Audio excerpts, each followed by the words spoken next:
All right, I'd like to introduce the panel. We're going to have a conversation. It's not a traditional panel. It's a conversation sponsored by ASU Project Humanities and Neil Lester. Neil Lester is the moderator today, and Neil has a PhD and is a founding professor of English and director of Project Humanities.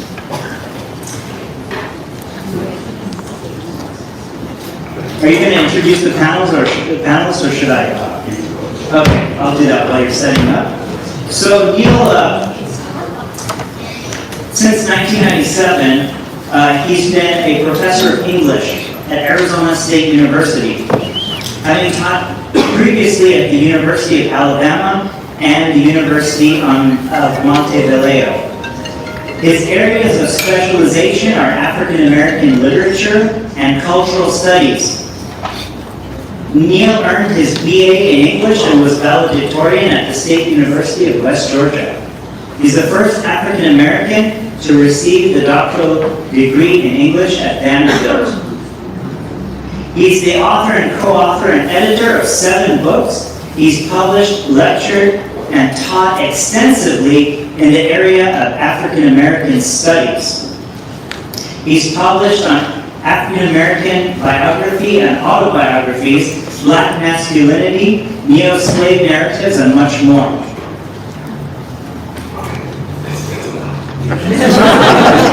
Please welcome Neil.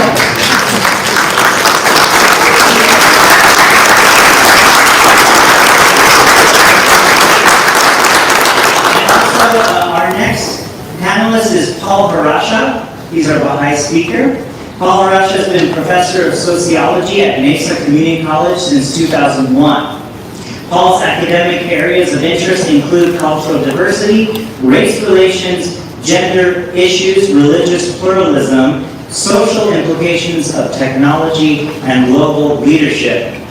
Paul's main goal is to use the sociological perspective to develop and enhance his students' critical thinking skills about the society around him.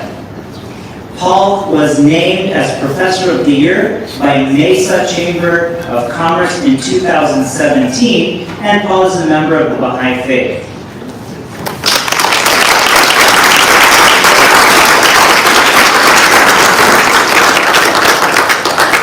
And our final panelist is Ada Martin.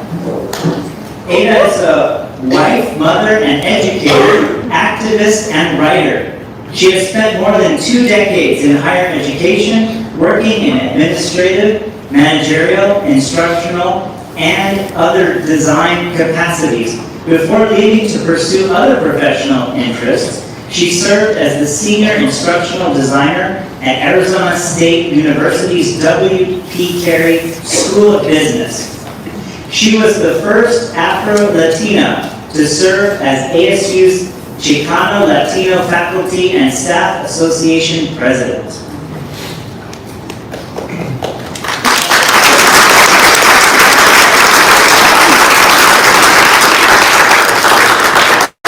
She's been advising companies on ways to address their diversity, equity, and inclusion. And I would like to also mention that through scholarship, she aims to disrupt the inherent white supremacy in higher education spaces and to center the experiences and voices of Black and Latino educators. Please welcome her.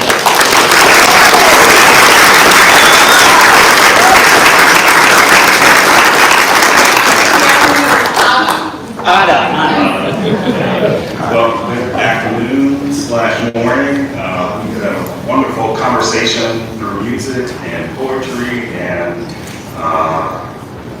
commentary. We want to sort of switch gears a little bit to talk about a certain kind of urgency. You know, the way in which we can get really comfortable and there seems to be no urgency. So the theme of this is the urgency of now. I want to know why, after all these years, every single King holiday, we seem to be talking about the same thing. Why are we talking about the same thing? What is missing in our perceptions of, our true and legacy that is not demonstrating urgency, the urgency of now. Wow, Well, that's already here. that's a motion, yes. So, in terms, I'm pretty loud, so.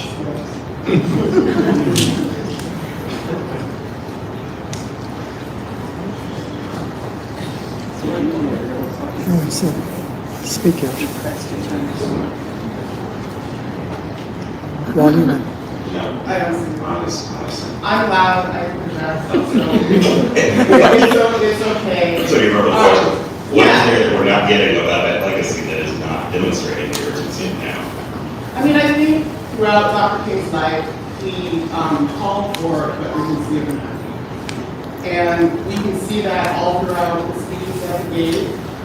And I think the thing that's missing from today is that there is kind of a short-term memory, a collective short-term memory. I think that there are things that propel people into action. Like recently when we saw, during COVID, the murders of George Floyd and others play out across the TV, everyone, was immediately wanting to do something about that. And I don't know if it perhaps was because society slowed down for a moment, which allowed people to actually digest what was happening across the country. But if you notice, when those killings occurred, there were a lot of organizations that started doing things such as diversity, equity, and inclusion kind of initiatives, but a lot of that is dissipated. Yes. So what is happening? The urgency. The urgency of now is no longer now, Yes. right? So. Well, and you talk about that in terms of King's writings, that's where we pull that urgency now from, is that I have a free speech. And the reality is that there are too many folks, Paul, and you can help us figure this out, who somehow see color blindness, and I don't see difference and this oneness of humanity as the only way that we can somehow imagine the actual radical nature of Dr. King's life and message. Paul, can you address any of that? For sure. This is a great question, and for us to speak, we'll have to be really brief. But I think one way we get it wrong is we focus on the beauty of the dream. Dreams come in different forms. There's daydreams, there's prophetic dreams, there's also nightmares. And if you look at King's legacy, he spends a lot of time, if not most of his time, talking about the nightmare that many people have lived and are living in this country. And it's easy to go to the dream, which is a very small piece of his very famous speech. When he looks at his 4 little children, he's judged by the color of their skin onto their character. That's one small little piece. And it's easy to focus on that because we really like the beauty and don't forget about the struggle. The struggle is real for the history of this country. And then the piece about color blindness, when I had my sociology hat on, attending, we don't see entrenched segregation and separation, where it's not based in reality. And it leads us to think things are kind of the way society is set up, and it's segregation and separation and racism. It seems normal and natural, and it doesn't give us the tools to really work to oppose the history of racial domination. So colorblindness, it sounds good, but we have to move way beyond that. Yes, we love each other, but it's much deeper than that. And that's the struggle. That's the struggle that we have to really. It's also I not true. would also add, like in terms of colorblindness, it also puts us in a place of complacency because it says to us that there's nothing that we can do. If everything is perfect and color doesn't exist and problems don't exist, then we don't have to act. Or it's your individual responsibility if something is not happening. Right. As opposed to looking at being sustainable. That might just be working. Testing. Yes, I hear you. Yes. Well, you know what's interesting about this is you're absolutely right about David more about it and pointing out that, in May 2020, there seemed to be this sort of global earthquake, and people seem to be, frenzy trying to figure out what to do. Now, it seems that we're talking about the urgency of now. That urgency has changed since 2 years ago. That urgency has changed since last year. And part of that has to do with the fact that there's so many legislative bills going across the 50 states where we can't even talk about history now. So let's reflect on that. Because if we can address that, then we can address what was really urgent and radical about what Dr. King was doing. So if we're talking about the I Have a Dream speech, let's not just fast forward to the very end where we're singing, we are the world and we see people as the same, because that's not even what the speech was about. The speech was about inequities. It was about injustice, and he called it out. He said the Negro. That is not everybody. The Negro. He talked about poor people. That is not everybody. He talked about poor people. So why are we ignoring that part? And who's ignoring that part? And I want to connect it specifically with what's on the program here that says whatever affects one directly affects all indirectly. If people understood that, there would be a certain kind of urgency. So what is there about this and this affecting everybody that those who don't see themselves affected by it are not participating in that urgency? I would say that, in response to what you said about Dr. King is, we often hear those sound bites that happen this time of year, that come out, and it's always that same quote. Judge people by the contents of their character. That's always the universal quote. But, when we break apart that speech, in actuality, it was Martin Luther King was talking about his dream, right? He was talking about the potential of humanity. Not that we had arrived at that place, but the potential for us to be better and to do better, right? And so, one of the, I wrote some notes down, one of the things that he said, at the same time that speech was given, the exact same year, he wrote, "Where do we go from here? Chaos or freedom?" And one of the things he said, "Why is equality so assiduously avoided? Why does white America delude itself? And how does it rationalize the evil it retains? The majority of white Americans consider themselves sincerely committed to justice for the Negro. They believe that American society is essentially hospitable to fair play and to steady growth toward a middle-class utopia, embodying racial harmony. But unfortunately, this is a fantasy of self-deception and comfortable vanity." So those same words were said at the same time that the I Have a Dream speech was given. So I think what society misses is that speech is a call to action. It's a call to do something and to not be complacent. And yes, we all want things to be beautiful. We all aspire towards that utopia. But what are we all collectively doing to move that needle forward? Well, and this is not about virtue signaling, about what we are and are not doing. It's to somehow stress a kind of individual and communal challenge. The essayist, talked about gun control. That doesn't seem to be an emergency in this country about gun control. The answer is why. People are dying, and there should be an emergency there. And young people are telling us that. They're telling us this about climate control. Who's not listening to that? And how are we somehow imagining that whatever's happening is affecting those people, not all of us? Well, that's when we're talking about systemic racism, for example. I had a student once who said, in African American literature class, she said, well, I don't have to really think about racism because it doesn't really affect me. And that was the very embodiment of racism affecting her if she thought that it didn't affect her. That's what we have to do. And that urgency isn't there. And there is a kind of urgency to push back on progress. We saw that on January 6th. When we're talking about progress, there's an urgency to push that back, to stop people from voting, or to somehow come up with these other sort of romanticized, sugar-coated versions, or somebody said the Santa Claus version of Martin Luther King, not the real radical that makes us squirm in our seats. Because it would be much nicer if we could just, talk about the king that wanted to join hands and sing a folk song. That's not a king from his own writings and work. And I would say if you're not uncomfortable, you're not doing your work. Yes. If you're not uncomfortable, you're not doing going to work. Paul. Wonderful. I just want to go back to the quote Yes. that was said at the beginning and back in the program, and Professor Lester just mentioned it. It actually supports the Baha'i writings tremendously.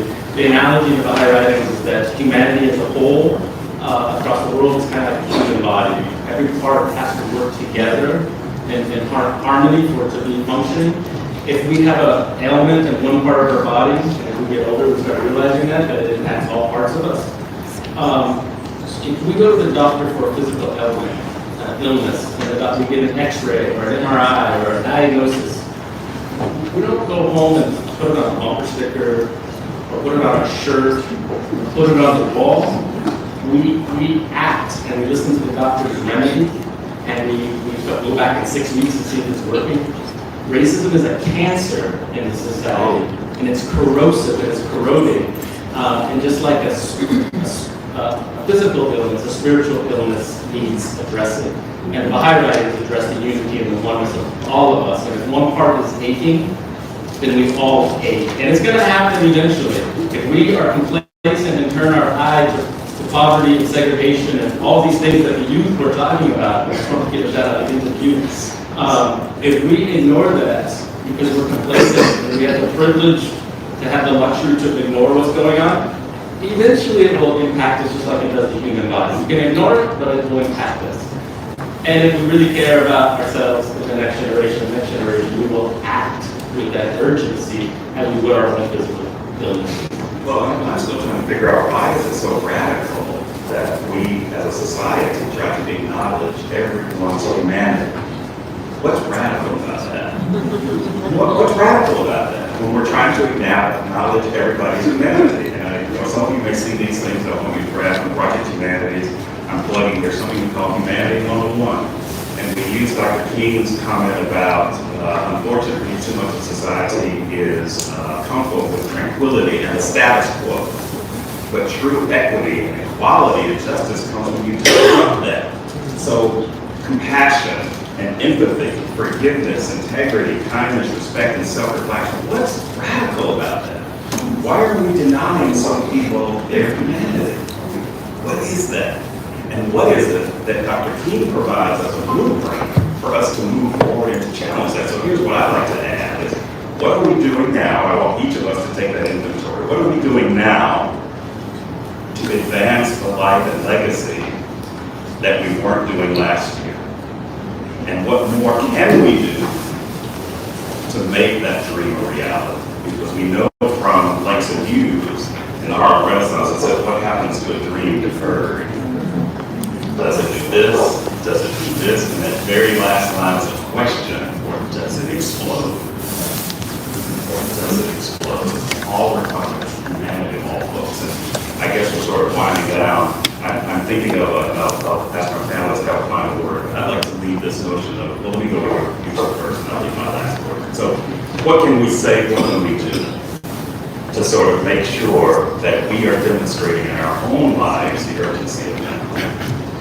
I think in terms of, at least for me, in terms of social justice issues related to advancing our society and moving forward, it is to constantly question the systems that are in place, to constantly acknowledge and recognize the inherent white supremacy built into those systems, and to actively work to dismantle. So, and by dismantle, I mean to actively engage in political process, electing officials that you know are going to do things to better our society. Also in the workplace, questioning policies that are put forth in the workplace and asking yourself how they might disenfranchise certain groups and speaking out against those things. And I also would say that the role of all of this is different for all of us. As an Afro-Latina, I no longer am, trying to protest or ask for permission to sit at a table. That's not something that I'm really interested in doing. I'm interested in doing what I can to help my community and to help people navigate a system that is inherently corrupt. So that might be different for some of us, but I think we all have a role that we can play, and we can all do things to advance our society. That just sounds so radical, though.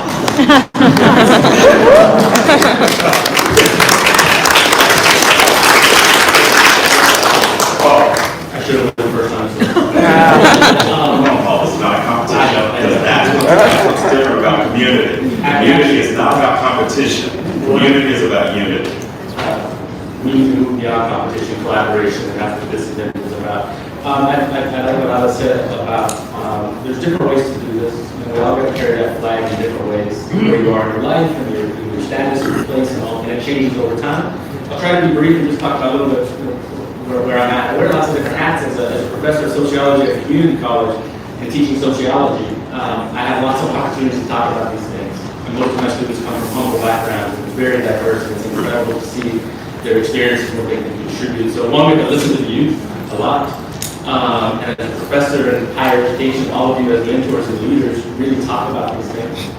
My other hat is, really being a parent. My kids are just dropped them off at the airport. They're 20, 22 now, so it's a little bit different role as a parent. But I lean on, as my faith as Baha'i. Abu Baha was the son of Baha'u'llah. Baha'u'llah was the founder of the Baha'i faith. Abu Baha came from Iran in the early 1900s. Didn't speak this language. He came to this country and he assaulted the racial and social lines, the norms in this country. He didn't privilege the comfort of those in power. He made people feel comfortable and accept. He challenged racial segregation. And one of the things that I try to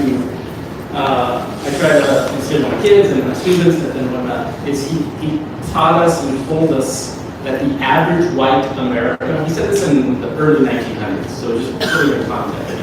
He said that average white America has to have a revolutionary change in its attitude and concept toward his African American black brothers and sisters and citizens in this country. Not a little reform or a tweak, but a revolutionary change. What that looks like, Baha'is are trying to figure that out. All of us are.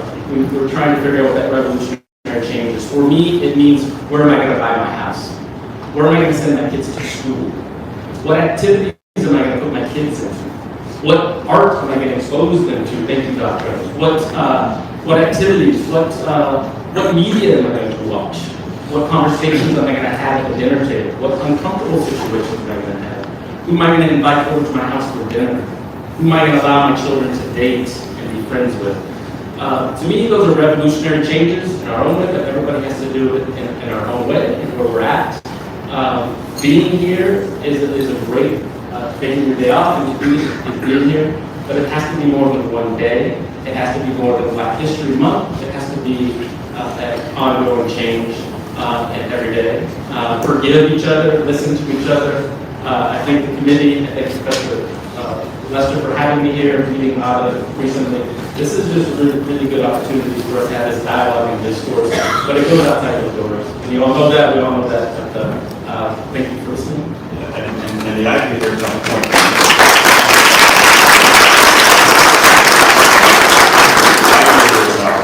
We're supposed to look at that last principle when I mentioned about self-reflection. What are we doing? What are we doing? Look in the mirror. Are we somehow living that dream, or are we sort of ignoring it? We have a name or language for it now. Are we being non-racist, or are we being anti-racist? And is the nature of our thinking about racism intersectional, so that we are not just thinking about people in terms of what their skin color is, but what gender they are, what age they are, whether they're heterosexual or not. We're also looking at this whether they're cisgender. So there are all of these ways in which this moves beyond political correctness. It really is about meaningfulness and truth. And I want to leave with one of my favorite quotes, and I did this a few years ago when I stood there to receive this award. And it always comes back to me because I think that's what we're in denial of, is this urgency of truth, because we're denying that things are not as romanticized as we want to believe they are. Toni Morrison said in her commencement address at Rutgers University in 2011, she said, "I have often wished that Jefferson had not used that phrase, the pursuit of happiness, as the third right. Although I understand in his first draft, it was life, liberty, and the pursuit of property." Of course, I would have been one of those properties one had the right to pursue. So I suppose